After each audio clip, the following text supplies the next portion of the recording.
नमस्कार, AB star news देख रहे हैं आप और मैं हूं आपके साथ सोहन सिंह। वक्त उछला है आपका राज्य आपकी खबरों का, जिसमें शुरुआत करेंगे बिहार के साथ। दरअसल सुपौल जिले में लगातार हो रही मूसलाधार बारिश से लोगों में अफरा तफरी मच गई है, तो वहीं सुपौल समेत अररिया जिले में बारिश के पानी से बाढ़ जैसा मंजर दिखने लगा है।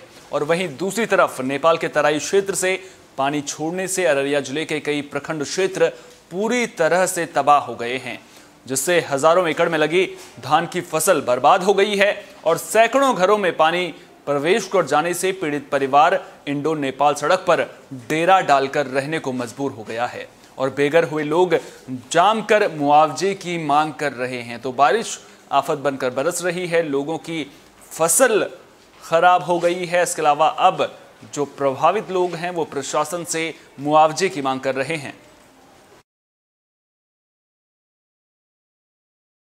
पंचायत चुनाव के चौथे चरण में मतदान काम के बीच एक अप्रिय घटना घटी, जहां दर्जनों युवकों ने मिलकर शिक्षक कमलेश कुमार चौधरी की लात घूंसों से जमकर पिटाई कर दी। आपको बता दें, अहियापुर स्थित मतदान केंद्र संख्या 141 पर ग्रामीणों ने पिटाई की, जिसकी सूचना पुलिस को मिली तो पुलिस ने इस पूरे मामले को शांत करवाया। तो वहीं ग्रामीणों और प्रत्याशियों ने पक्षपात का रवैया बताते हुए अपना आक्रोश व्यक्त किया। वहीं घटना को लेकर ग्रामीणों ने कहा कि सुबह 10 बजे से मतदाताओं की कतार लगी हुई थी, लेकिन मतदान की गति धीमी होने के कारण कड़ी धूप में घंटों महिला पुरुष वृद्ध जवान सभी को मतदान के लिए इंतजार करना पड़ा। वोट देना है, जिसको देना है तुम वहाँ पर चित्र बना हुआ है और उस चित्र के सामने तुम टिप देना, जाओ दे लो। अब वहाँ पर खड़े थे, कई कह रहे हैं आप उनको क्या बता रहे हैं, और यहाँ पर ये सर बोले कि आप बाहर आइए, जबकि हमको बाहर लाने का अथॉरिटी नहीं थी। सर बाहर लाया और आप देख रहे हैं सभी लोग किस तरह से हमारे ऊपर बजा। क्या नाम है आपका? मरना पड़ेगा कमलेश कुमार चौधरी। किस पद पर हैं यहाँ? हम +2 टीचर हैं सर। यहाँ हम हैं सर सरघाटी में। नहीं, यहाँ आप किस पद पर हैं? मतदान केंद्र? मतदान केंद्र पर। मतदान केंद्र पर आप क्या चाहिए? यहाँ पर किस पद पर आप आए हैं? यहाँ पर पावन शरद पूर्णिमा के मौके पर फल्गु महाआरती का भव्य आयोजन किया गया। फल्गु सेवा समिति की ओर से वाराणसी में आयोजित होने वाली गंगा आरती के बीच वैदिक मंत्रोच्चारण और शंखध्वनि के साथ भगवान विष्णु की आरती की गई। ये महाआरती जैसे ही शुरू हुई, वहां उपस्थित जनसमूह ने स्वरमिला महाआरती का ज्ञान किया। इसी उपलक्ष्य पर पूरे श्रद्धा के साथ फल्गु जी की आरती की गई और प्रतिज्ञा संस्था की ओर से फल्गु नदी के पूर्वी तट पर नागकुट पहाड़ी की तलहटी में स्थित कुंड में फल्गु जी की महाआरती पूरे विधि विधान से की गई, जहां बड़ी संख्या में स्थानीय लोगों ने भी हिस्सा लिया।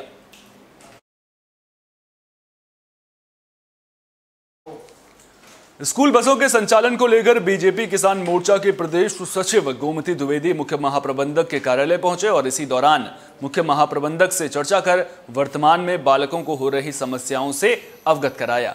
आपको बता दें कि वर्तमान वक्त में कुछ स्कूलों में परीक्षाओं का आयोजन किया जा रहा है, तो वहीं प्राथमिक कक्षाएं भी ऑफलाइन शुरू हो गई हैं, जिसकी वजह से बालकों को रोज स्कूल छोड़ना पड़ रहा है। इस दौरान आपातकालीन घटने वाली आशंकाओं के मद्देनजर रखते हुए गोमती द्विवेदी ने जीएम चिरमिरी को अवगत कराया और मुख्य प्रबंधक से पत्राचार कर स्कूल बसों के पुनः संचालन की अपील की है।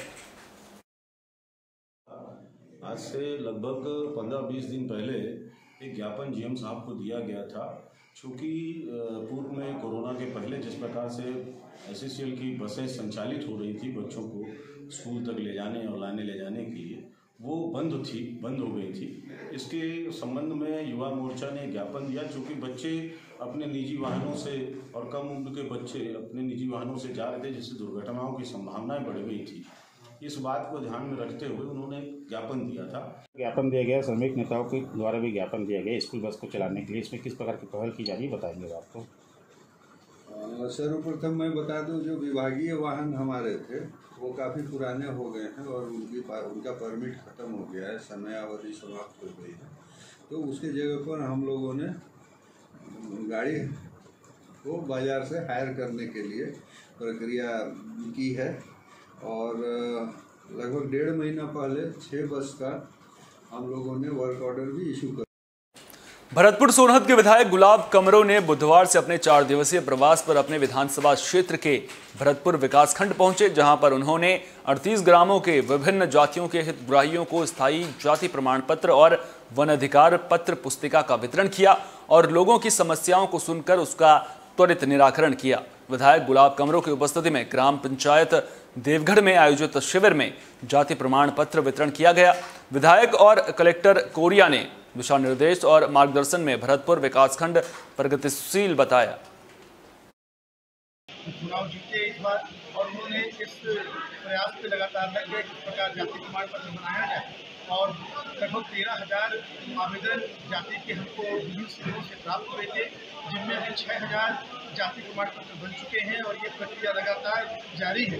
आने वाले समय में जितने भी लोग यहाँ के बासिंदे हैं, यहाँ के रहने वाले हैं, वास्तव में उनको जाति प्रमाण पत्र बनकर मिलेगा। और साथ ही साथ ये 4 दिन लगातार विधायक महोदय चारों क्षेत्र पे तरफ जाएंगे और जाकर के अपने हाथों से जाति प्रमाण पत्र वितरित करेंगे। सरकार माननीय भूपेश बघेल जी के निर्देशानुसार पूरे छत्तीसगढ़ प्रदेश में जिस तरह से ST SC OBC का जाति प्रमाण पत्र अभियान बनाने का कार्यक्रम चल रहा है, उसी तरह हमारा जिला प्रशासन के मार्गदर्शन में पूरे हमारे राजस्व के अधिकारी, शिक्षा विभाग के, पंचायत के समस्त लोग मिलकर कैंप के माध्यम से आवेदन लिया गया था निःशुल्क रूप से। ना फोटो का पैसा, ना फोटोकॉपी का पैसा, किसी भी दस्तावेज का हमने शिविर में पैसा नहीं लिया।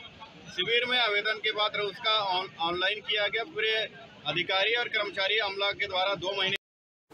फरीदाबाद में भी अब चंडीगढ़ की तरह लेन ड्राइव में वाहनों के चालान कटेंगे। जहां फरीदाबाद में ट्रैफिक पुलिस वाहन चालक का भारी भरकम चालान काटेगी, तो इसको लेकर ट्रैफिक पुलिस के नियमों की धज्जियां उड़ाने वाले वाहन चालकों के खिलाफ अभियान चलाया जा रहा है, जिसके तहत वाहन चालकों के चालान भी काटे गए हैं। सड़क पर चलते वक्त नियमों की धज्जियां उड़ाने वाले और लेन ड्राइव में वाहन न चलाने पर फरीदाबाद ट्रैफिक पुलिस भी चंडीगढ़ पुलिस की तरह कार्रवाई करने में लग गई है, जिसके बाद पूरे फरीदाबाद में CCTV कैमरे भी लगाए गए हैं। जो लोग वाहन चलाते वक्त नियमों की धज्जियां उड़ाते हैं, उन्हें CCTV फुटेज के जरिए बाद में ऑनलाइन चालान भेजा जाएगा। यानी कि ट्रैफिक नियमों में अनदेखी बिल्कुल भी बर्दाश्त नहीं की जाएगी। जो लोग नियमों की अनदेखी करेंगे उनकी अब खैर नहीं है।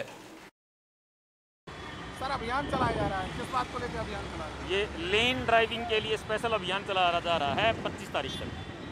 किस तरीके से होगी लेन ड्राइविंग? लेन ड्राइविंग हैवी व्हीकल जो लेफ्ट साइड वाली लेन है अपने लेन में चलेंगे, जो 4 व्हीलर है कार जीप वो बीच वाली लेन में चलेंगे। ओवरटेक करने के लिए राइट साइड वाली लेन यूज करेंगे। कितने चालान अभी तक किए जा रहे हैं? कल हमने लेन ड्राइविंग के 10 चालान किए हैं। आज भी किए गए? हाँ, आज भी किए हैं, लेकिन अभी पूरी रिपोर्ट मेरे पास नहीं है, बस शाम तक बता दूंगा। और इसके अलावा बात करें, लगातार नियमों की धज्जियां उड़ा रहे हैं। हम उनके चालान किए जा रहे हैं, CCTV कैमरे से भी चालान कर रहे हैं। और बांग्लादेश में अल्पसंख्यक हिंदुओं पर हो रहे नृशंस हत्याकांड और जघन्य अत्याचार, आत्मघाती हमलों के विरोध करते हुए विश्व हिंदू परिषद और बजरंग दल की ओर से बुधवार को कुरुक्षेत्र के श्रद्धानंद चौक पर सैकड़ों की तादाद में हिंदू संगठनों के कार्यकर्ताओं ने विरोध प्रदर्शन किया और इस्लामिक आतंकवाद का पुतला फूंका गया। कितने ही घरों, दुकानों और धर्मस्थलों में हिंसा, आगजनी और लूटपाट के खेल हुए और देवी देवताओं की मूर्तियां तोड़ दी गई। लेकिन बांग्लादेश की सरकार आंख बंद करके बैठी है। इन सब कांडों को देखकर हिंदुओं का आक्रोश बढ़ता जा रहा है और हिंदुओं का कहना है कि भारत सरकार बांग्लादेश सरकार पर दबाव बनाए और बांग्लादेश में रह रहे हिंदुओं के हितों की सुरक्षा की जाए। दरअसल आपने देखा होगा हाल ही में बांग्लादेश में किस तरह से घटनाएं हुई हैं, जिसके बाद जो हिंदू संगठन हैं वो नाराजगी व्यक्त कर रहे हैं। पिछले काफी दिनों से परेशान किसानों को गुरुवार को DAP खाद मिलना शुरू हो गया है। सरकारी कर्मचारी की माने तो केवल एक गाड़ी DAP खाद की उनके पास पहुंची है, जिसको वो किसानों में वितरित कर रहे हैं। लेकिन खाद लेने के लिए भी किसानों को घंटों लाइन में लगना पड़ रहा है और किसान अपनी फसल के लिए खाद खरीदने के लिए पहुंच रहे हैं, जो किसानों के लिए पर्याप्त नहीं है। किसानों का कहना है कि कई घंटे से लाइन में खड़े हैं, लेकिन अभी तक उनका नंबर नहीं आया है। कम से कम 1-1.5 घंटे से खड़े हुए हैं। एक आदमी 5-5, 6-6 आधार कार्ड लेके जा रहा है, नंबर नहीं आ रहा है। मतलब क्या लगता है आपको, सही तरीके से नहीं बांट रहे? नहीं हो रहा है और ना हमें मिलेगा। अब आधा घंटे में बंद हो जाएगा या ये बोल दिया जाएगा कि खाद खत्म हो गया है। आप कितनी देर से लग रहे हैं लाइन में? कम से कम 1-1.5 घंटा हो गया है खड़े और यहाँ से कम 4-5 फुट ही बढ़ाऊँ मैं 1.5 घंटे में। जब से खाद नहीं दे रहे हैं। खाद आया आज हमारे पास ही 10 दिन बाद आया जी। तो खाद लगातार बढ़ रहा है? आज ही बढ़ना चालू है 10 दिन के बाद। अच्छा, तो कितने जो लोग हैं वो कह रहे हैं कई घंटे से खड़े हैं, क्या ऐसा ही रैक लेट लगी है तो उसकी वजह से लेट खाता है ना, थोड़ा 12 बजे से बाद खाना चालू है। अब सही तरीके से बढ़ता रहेगा अभी भी है? ये तो जी माल आने के ऊपर पता चले जी। एक गाड़ी आई है सुबह से, उसे बांट रहे हूँ जी। 700 बैग आए इस गाड़ी में। मध्य प्रदेश के भिंड जिले के मनकाबा गांव में वायुसेना का विमान क्रैश होने से पहले ही हवा में बिखर गया, जिसके चलते उसके 2 हिस्से होकर इटावा के रघापुरा गांव में गिर गए। तो वहीं दोनों हिस्से 100 मीटर की दूरी पर गिरे हैं। तो उधर फ्लाइट लेफ्टिनेंट अभिलाष समय रहते पैराशूट की मदद से विमान से बाहर हो गए थे, इसलिए फ्लाइट लेफ्टिनेंट अभिलाष सकुशल बच गए। घटना की सूचना मिलने पर एयरफोर्स के अधिकारी भी घटनास्थल पर पहुंचे। साथ ही फ्लाइट लेफ्टिनेंट को हेलीकॉप्टर से ग्वालियर पहुंचा दिया गया, जहां आर्मी हॉस्पिटल में उनका चेकअप और उपचार किया गया।